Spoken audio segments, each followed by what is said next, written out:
Village is operating, but not in the way they expected, not yet. The tiny home village is set to house homeless people and make it easier for people to access services through Butte Behavioral Health, but is still facing setbacks. Action News Now reporter Margot Rowe is following this for us. So Margot, what are the setbacks and what's the village doing to resolve them?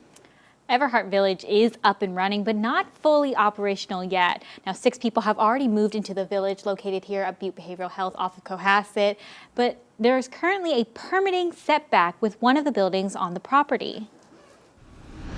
Chat Director Nicole Drummond says one of the issues the housing organization ran into was with the ADA-compliant showers, which was quickly resolved, thanks to the Orrville Southside Community Improvement Association providing the village with a temporary shower trailer. This allowed Chat to get a temporary operating permit for people to move in, but they face a much larger hurdle that may be more difficult to resolve.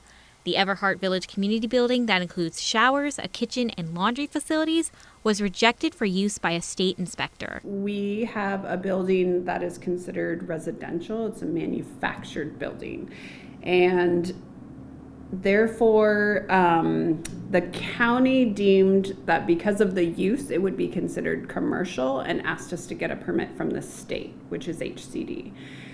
HCD came out and said that the building we have is not appropriate for, it's not a commercial use building. It wasn't built that way, and so we can't use it as intended. Drummond says Chat didn't see this coming. She says they wouldn't have built the building in this style if they knew this was going to happen. But Everhart Village has been an innovative project from the start. Drummond says they've had challenges before, and she's hopeful they'll get through this one. And because it's such an innovative project, there's not great models for exactly what we're doing. And so it doesn't fit neatly into anyone's strategy. There's no template that we've been working with. So we've had to modify as we go. And so this is another challenge, but we're hoping we can move through, and then our county, it seems like everybody really wants us to be successful, and I'm confident we'll find a way to open the building soon. Drummond says they've been working with county leaders, staff, and council to have the building approved under Government Code 8698, otherwise known as the Shelter Crisis Declaration, which would allow them to operate. We are hoping that the Shelter Crisis Declaration, we know other counties have had success in waiving some of the building codes, and that we can move towards a place where we can use the community building for its intended use. Despite the current setbacks, Drummond says that the 6 people currently living there are just glad to be housed.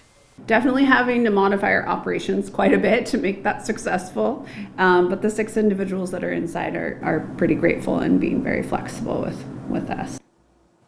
Drummond says they're in talks with the county council to see if the application of the Shelter Crisis Declaration would allow them to operate. And then if it does, the next steps would hopefully advise the county to approve the operations. My goodness, so Margot, what would happen then if they aren't able to see this through and get that building approved? I got to be honest with you, it just seems, from my untrained eyes, so unnecessary. What happens if they're unsuccessful? So based off what Drummond told me, they can try to go through the state and with the HCD again, but since they denied them the first time, they probably would have to replace the building entirely, which could cost them more money and more time. But Drummond is hopeful that the county will see this through. Yeah, hopefully, fingers crossed, because that would be a shame, it seems. All right, let us know what comes of this, Margot. Thank you.